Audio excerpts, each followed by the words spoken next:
Once again, I get to greet you. It's been quite a while. What a ride we've all been through. Thank you for coming all the way It from is awesome. New York, right? You know what? This stage reminds me there's only one thing that is missing out here, and that's a good Bollywood dance. How about that? Right? Do you want to do a Bollywood dance with I me? could. I'm never ashamed to embarrass myself. I don't have fancy videos. I don't have PowerPoint slides. We're just going to chat. But I tell you, Jerry, can you is a line great up? stage. Jerry, can you line up a Bollywood dance after we finish, okay? Before we go for lunch. great All to be right, okay. Harry, welcome. And so the reason we are all in travel is like we all love to travel, right? And Harry is no exception.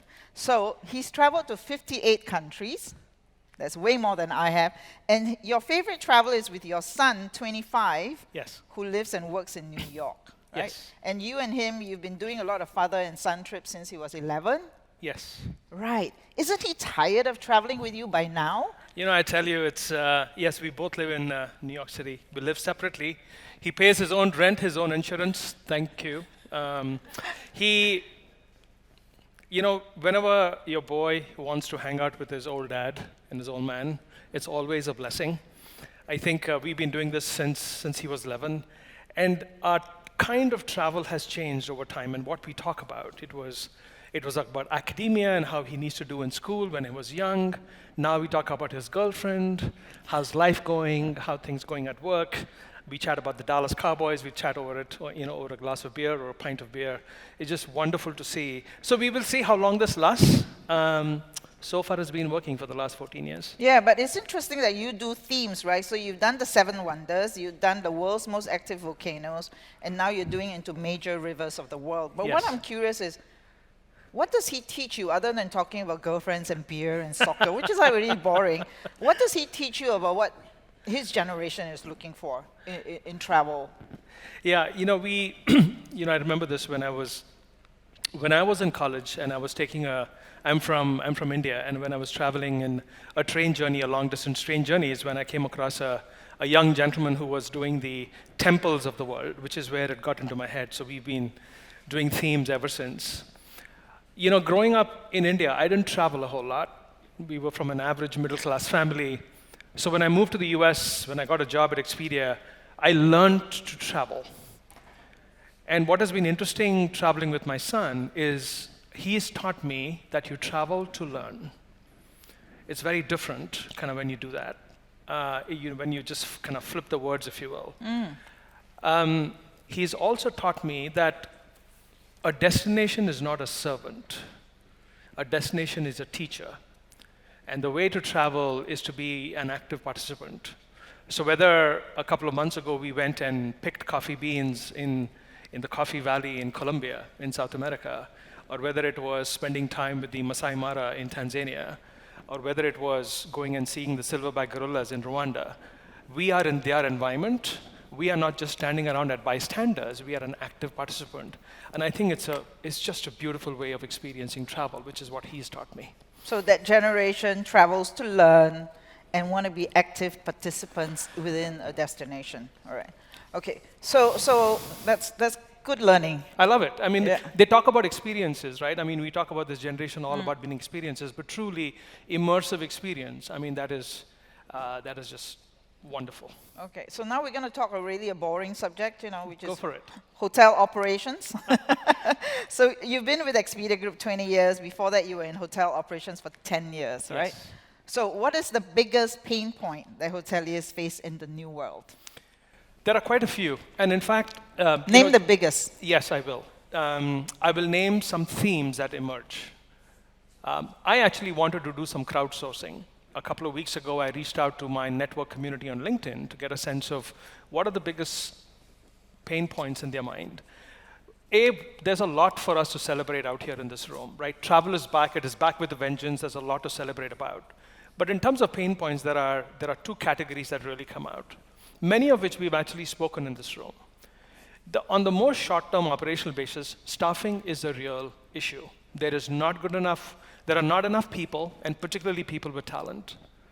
I was in Germany a couple of weeks ago, and I was speaking with the general manager of a hotel, sitting side by side. And while she said staffing is a real concern for me, getting people for front office and kitchen staff are the main hot areas for her. She's unable to. She literally had to move a hotel to a 4-day work week in order to get people to look at a hotel. The second element is inflation is real. It may not be in APAC as much, but rising costs, energy costs, construction costs, renovation costs, it's real. And I think what we are seeing even on our data, it's bleeding into guest experiences. I think because of the lot of pent-up demand, people have a lot of money to spend because they haven't traveled in the last 2 years. But you have guests who are trying to tell us now, you can't raise your ADR and give me substandard service. You can't have it both ways. And we'll see as to how long this vengeance in travel lasts. But those are the three things that we see. On a more strategic level, I think we are losing people who are giving hospitality even a consideration. It is, I think somebody spoke about it this morning, they're not considering, students these days are not considering hospitality as a viable industry to be a part of. Right. And in the hotel business, there's a real challenger now, vacation rentals. It's a great, it's a balance between flexibility and rigidity. And I think the vacation rental space that we have seen, particularly in the last 2 years, is an incoming challenger for the hotel side of the business, where the hotels can actually learn a lot from the VR business. Actually, it's interesting. We have a student intern here, Caitlin. Are you in the audience, Caitlin?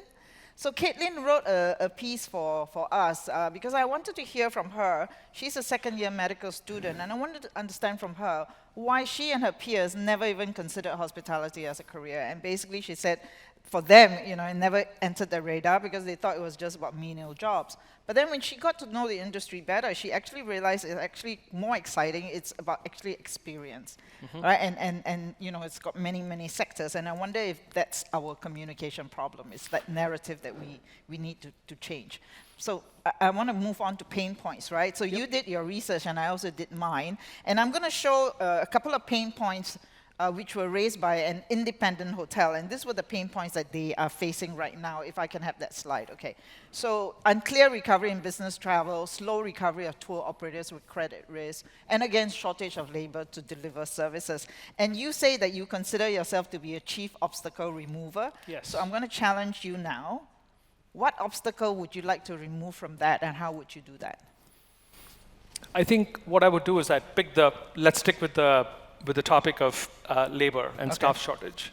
So on the Expedia side of the business, we don't own an airline or a hotel or a car rental and so on, but what we can do is provide data and technology services for hotels to do their jobs more easier. We work with so there are a few themes that comes to my mind. We work with about 750 connectivity providers. Most of the hotels on a global basis who are not connected spend a bunch of their time managing rates and availability. Through connected solutions, through API partnerships, we remove the need to do all of that. One of the things that we're really proud about is what is called a virtual market coach. In other words, when you have a hotel who doesn't have much time, they can log into our portal, and we tell them through nudges as to these are the areas of your hotel that needs attention, or these are the areas that you can continue to do better. So they don't have to do the thinking, we'll do the thinking for them. We also have something called Rev Plus. In other words, because we are such large aggregators of data, we are able to see demands at a market level much further and much before an individual hotel can. So we give pricing recommendations. The hotel can decide whether or not to adopt the pricing, right? So there are lots of mechanisms. And then we do conversation platforms. What I mean by that is customers want to connect with properties before they arrive. And hotels who interact with us on a conversation platform, and we have APIs, tend to see a 10% better conversion. So these are the various things that we do for a hotel in the sense that you don't have people, we are going to solve for it through technology solutions. Right, and it plays to the point of Jong Yoon Kim's speech, really. It was harnessing the power of data and people, right? I mean, which seems to Super go powerful. together. Super powerful. All right, so let's go to the pain points of a global hotel group, which is the second one. And that was one of them was promoting more efficiently sustainable hotels activities, right? So which one would you say is an obstacle that you could remove for him? Well, what I would pick on is the first one, and it's an issue for the industry. that is about sustainability. We've talked a lot about it. The truth is, we really don't have a good answer to this. We as an industry haven't spent enough time. We talk about net zero, and there's a lot of, I was at the Skift Global Conference about 2 weeks ago. The years that were being used there is 2030, here it is 2050. It is kind of all over the place, important elements that needs to be done. But there is no real measurement around what are the real things a hotel needs to do. We have been part as Expedia Group, as part of UNESCO and several other sustainability pledges. The one that I'm most excited about, which makes it real, is something called Travelist Coalition. What I mean by that is, there are about 30 attributes we think a hotel needs to do in order to be badged as sustainable. Do you use renewable energy? Do you have electric stations? Do you employ people from the local community? So on and so forth. These are the areas where we think making it transparent to the travelers on one side and allowing the partners to load it in our system is the way to make it work, and we've started work towards that. Right. I guess standardization of data is a big challenge as well, right?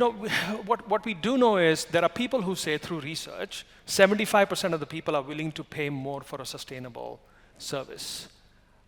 I don't know if that's true. I hope it is true. And what you don't know is whether they're willing to pay $1 more or whether they're going to pay $10 more, right? So it's really not known. Right. But I think people are willing to pay more. I think it should be the reverse. Well, if yeah, it's that's sustainable what I think. operation, it has to be cheaper for them rather than paying more. I mean, why should I have to pay more to travel sustainably, right? I mean, Well, maybe you should actually pay me to travel sustainably. I think there are a few things that we do in life that has got no answers. We pay more for organic products than non-organic, right? Isn't that the way it works? But I think there are a few we need to plow through it. All right, so if you were a hotelier today, which you're not, you were with the Oberoi Group, you started your career, how would you find a new business model out of the room night and standard travel? Well, I don't know about new business model, but I think the one thing that our industry has not cracked, but we've been saying it for a long time, is around personalization. And we know that personalization is a premium. Now, that is something that a traveler will be willing to pay a lot more for, to the extent that why should, this happened to me day before yesterday. I was walking into a hotel. I've stayed with that brand multiple times, maybe not this particular hotel, but it was almost as they did not know anything about me, and we had to start all over again. You could be flying on a business trip, and you could be flying business class with an airline, but the very next day, if you're flying with your family and flying coach, you are treated very differently. You're not even recognized. If you're a frequent customer and you're booking on the website, the objective should be get in, buy, take my money, get out, and not show me a whole bunch of ads and things I don't need to see. So I think there is a real value and a premium out here. I think an organization that can crack that code, there's a bunch that needs to be made here, or that can be made. Okay, we've talked about this for a long time in our industry, right? So maybe the first people to really kind of crack it and say, I can recognize you personally, this is what you want, and then you maybe pay more for that service. That should be... I mean, usually you have organizations who have got access to a whole lot of first-party data, would probably be the ones who would trailblaze as to what this should look like. All right, okay. So let's talk about APAC, right? And Expedia has said that it intends to double down on its B2B business in APAC, which has been a growth business for you in the last 2 years because B2C just kind of fell away, right? But you also cut back on a lot of your staff here, right? And so B2B needs relationships. How are you building back? How are you building back? Well, I think there are two aspects to this. One is in terms of our B2C business, we are pretty strong in certain areas in APAC. If you look at Australia, if you look at Japan, if you look at South Korea, I mean, even though most of the business during COVID was domestic business, we thrived in those marketplaces. And then, of course, like you said, B2B has been a really fast-growing area for us where through white label template solutions and others, through retail partnerships, we've been able to grow our business. So when domestic business came back in APAC, we were really able to hold our own. In terms of having people, look, I mean, many of us in the travel business, the last 2 years has been hard, and we did lose a lot of talent. What we did do, though, is we focused a lot on 2 areas. Product and marketing, I will put that as one, and for our teams, data science. And the way I say that is, when you have such a large portfolio of hotels you manage, the question that we had in our mind is, regardless of whether you're a new employee or you've been an existing employee, if you have only one phone call to make today, only one, who will you call? And when you do call them, what are you going to talk to them about? And that was a very game-changing question for us. So our entire account management system that we have at Expedia Group is all based on machine learning and AI. So yes, relationships are important, but even if you're a new employee, you don't have the experience of the relationship, you can still have a meaningful conversation with person ABC because the system is telling you, based on all the interactions you've had with this partner, this is what you should be talking about. Right. That's how we solve through it. So assisted intelligence to get you Yes. to a point of a relationship. All Yes, right. I mean, we have Okay. about 1,600 account managers on a global basis, and while we want them to be creative, we want an angel or voice on their shoulder to be able to tell them what they should be talking about. All right. Okay, so the New World Expedia, you've had major transformation of your business, and basically you say you want to put travelers at its core, which kind of is common sense, really, right? Yes. I mean, like what travel business wouldn't put customers at its core? But part of that, what I thought interesting was it involves changes to your marketplace, where a hotelier's visibility will reflect two types of signals, right? The offer strength, which is probably the price, and a guest experience, Yes. because you believe it's time to go beyond price, Yes. right? But how have hoteliers responded to this? Especially, we've been talking about, given the staff shortage being experienced these days, and people don't want to pay for substandard. So it might be difficult for your partners to actually now deliver the service customers expect. So how is that showing up in your visibility? Got it. So for those of you who are not familiar, back in the month of May, we made a broad announcement to the industry that we are going to be standing for our travelers. And you're absolutely right. This is nothing new. I mean, we should not be existing as a business if we were not for the travelers. But I said, the challenge we have is we don't own the assets. But when travelers book travel on our website, they hold us accountable for the services that they have. I do want to share a story, if you don't mind. Sure. Over 30 or 45 seconds, because there was one story that really brought this home for me and shook me a little bit. On a daily and a weekly basis, I see tens of emails of customers who are unhappy with Expedia, some experience that didn't go quite right.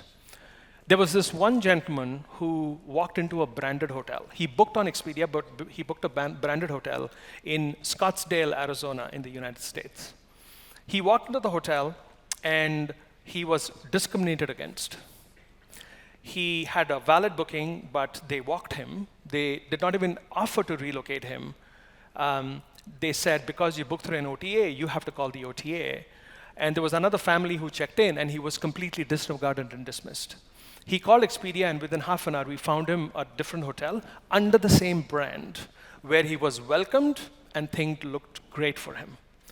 But what he wrote to us was interesting, where he said, I'm an active US Marine. I'm an active military officer, but I was in civilian clothes, and I'm a man of color. I'm a black man. And yet, this is the way I was treated. Now, imagine if I had worn my military uniform and walked into that hotel, hotel number 1. How would they have treated me? They would have probably rolled out the red carpet for me. So in many ways, I think there are lots of hotels across the world who really take care of travelers, no matter what channel they've used. But there are an equal amount who actually discriminate. And we are tired of that. We want to stand for our travelers. So we've changed our algorithm where it was largely about price, but now we have changed it to also include guest experience. And guest experience is not just guest reviews. It is relocation, refunds, the number of calls you're giving. We have all of this data. And we think that about 25% of the hotels in our platform will actually benefit because all these years they were buried somewhere in the sort order, but they have actually been taking care of our travelers and they're going to benefit. There are some others who will not, but for the most part, I think hotels, they love the transparency, and there are two things that hotels tell us. We love the fact that you're standing for travelers. Tell me how I'm doing, and how do I fix it? Both those answers that we have for them. Okay, great. Thanks for sharing Excellent. that story. Okay, so we're going to wrap up rapid fire. Something new you're most excited about? I think we've been talking about seamless travel, connected travel, all of that. That excites me. Something old you wish would go away in travel? Just how painful it is to book travel. I wish Okay. it went away. Something borrowed you wish we could all pay back? Our time to the younger generation so that they can choose hospitality as a career. Okay. something new world you'd like to try personally? Supersonic jet so that I can get from New York City to Singapore in 6 hours and not 19. Thank you, Harry. Wait. Jerry, have we got the Bollywood dance thing No. going? Yeah, let's bring it on. All right. Come on, everybody, let's follow. Thank you, guys. Thank you so much. Thank you, Harry.